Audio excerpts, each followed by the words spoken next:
Hey everyone, welcome back to my channel. And if you're new here, hey, welcome. My name is Coach D and I love all things planning. Here on my channel, I share pieces of my life with the hope of helping you to balance, grow, and succeed in yours. Today's video is going to be a budget plan with me video, which is one of my favorite types of videos to record here on my channel. I have lots of budget planning content, so if you've not checked it out yet, please go through my video list and check some of them out.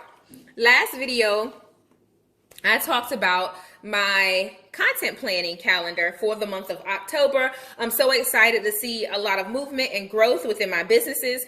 So this content calendar will help me to stay grounded and to deliver excellent content for my audience. If you don't follow me on Facebook, go follow Career Mom Community on Facebook. And if you're not already subscribed to the blogs, I will leave those linked in the description box for both Career Mom Community and Coach D's Planner Life. So back to this planner. This is my Erin Condren planner. If you need a 2022 planner, I do highly recommend Erin Condren as a planner brand for you to check out. Although this brand is not my favorite planner brand. My favorite planner brand is actually the Planned and Proper company. They have the Simply Yours Day Planner. I will be doing an unboxing video of my new planner here soon, and I also really enjoy the R Vista planners. So more information to come on those planners, but back to the planner at hand. I am going to do some planning for October 2022. This pen pouch is also from Erin Condren. I don't know if they still sell this one. It's actually a little bit old now. I've had it for a while in my collection, and I house my pens in here, pens, highlighters, and things of that nature. These pens are made from recycled bottles. They're really neat. I'll see if it can come into focus, but I picked it up at Target. I do have some other colors. I'm just looking around for them now.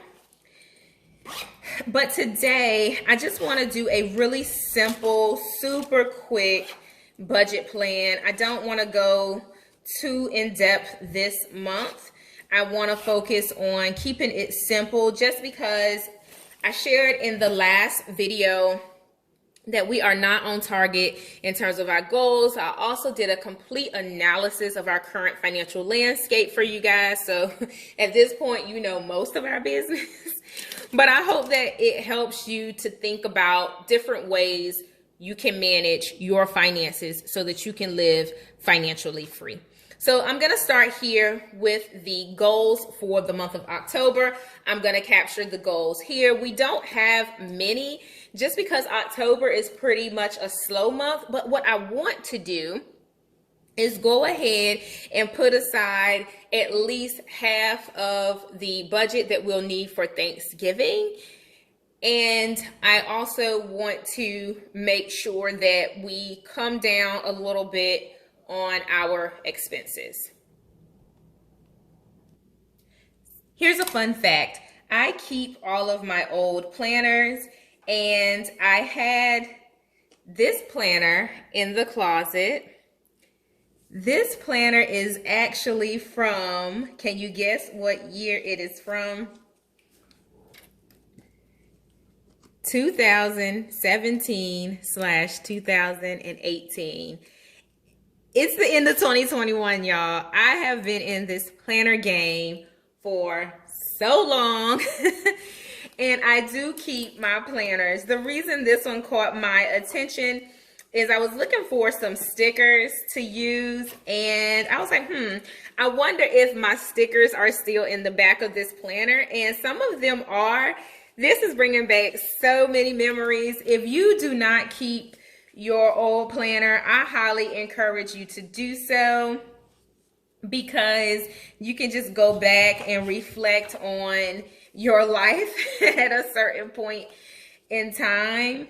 So it's been really, really good to just take a moment and reflect. So that's just a quick sneak peek of just kind of how my planners get used over the years. All right, so back to the task at hand. I do want to go in and once again just finish out my budget goals. See, y'all, I got distracted just thinking about my old planners and how it gives you an opportunity to reflect. One of the things that I noticed for us, and you may notice the same for you, when we set certain goals, if we don't get specific in terms of the goal, our ability to reach that goal or to achieve what we set out to do is oftentimes low. For example, I put decrease eating out. Okay, but what's my benchmark? What has the trend been?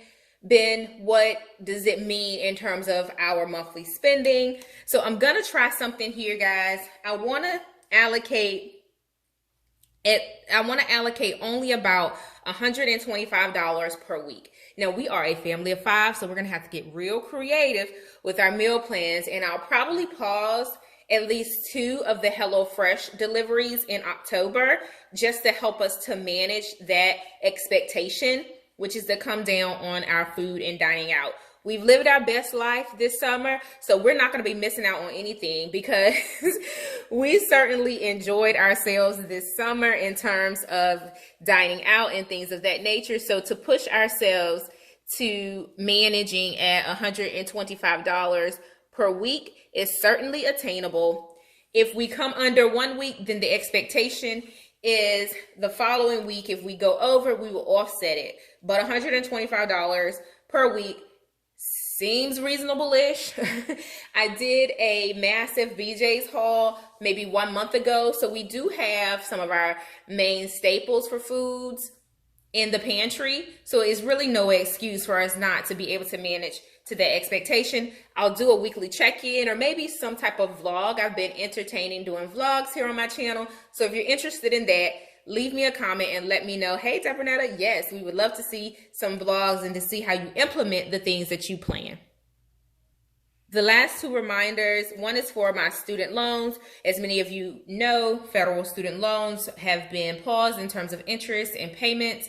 So mines are currently on pause, but that's no excuse for not maintaining the payments if you are able to. And I'm saying that to myself, no shade to anyone that may be watching this video. But for me, I want to make sure that I'm being diligent with that bill and treating it as a recurring bill. And then the same thing for our home bills. Some of them I've taken off auto draft just so that I can manage the expectations in terms of the payments. But there are 2 that I want to go ahead and put back on auto draft just so I can set it and forget it. It'll help when I do the budget true ups to not have to worry about those 2 particular bills.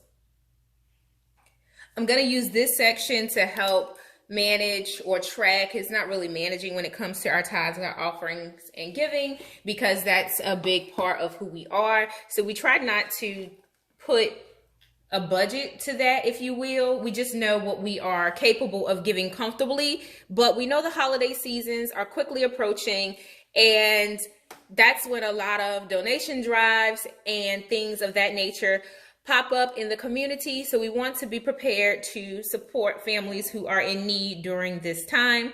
And then we want to plan out our holiday spending. So that's what this section will be for. Down here, I'll track some additional increases and things of that nature to our savings. This is the calendar section. I don't have a lot that I'll intend to use this for this month. I know last month I did a quick video going through this section of the calendar, but I won't be doing that again this month just because I'll use it more real time. I am looking to grow my business, so perhaps I want to use this as a way to encourage myself to be able to pay myself as well. So I'll probably repurpose that this particular month for some other objectives. And like I said, October is a pretty uneventful month. Outside of going apple picking and maybe doing 2 other small fall activities, we won't be doing a whole lot in the month of October. This section, you guys already know, I do a bill tracking section in my planner to help manage the bill due dates and things of that nature. So I'm going to set it up and then we'll wrap up this video. The tracker is all set up. I'll go in and drop the amounts and the bill due date so I can check them off. This month I left a little bit more room to write. Sometimes I'll jot down the confirmation numbers, and sometimes I'll jot down any analysis, if you will. So if the bill already got paid, so for example, for the month of October, I went ahead and paid the gas bill early just because it was such a small amount. So I don't have to pay it this month, and I'll just make a note of that. The same for any other bills. I think we renegotiated our cell phone bill because of a mishap that we had. So this month the bill will be a little bit lower. So I will probably make a little note of that in this section. So that's what that's all about. I hope that you found this simple, super simple, easy setup for a budget goals and budget planner spread. I highly encourage you to track and manage your finances so that you can get to a place where you don't have to do this anymore. The goal is to eventually become financially free to where we can set everything and forget it. For us, we're not quite there yet, but I thank God that we're on our way. I will speak to you in the next one. Happy planning, guys. Oh, and don't forget to hit subscribe. I'll talk to you later. Bye, guys.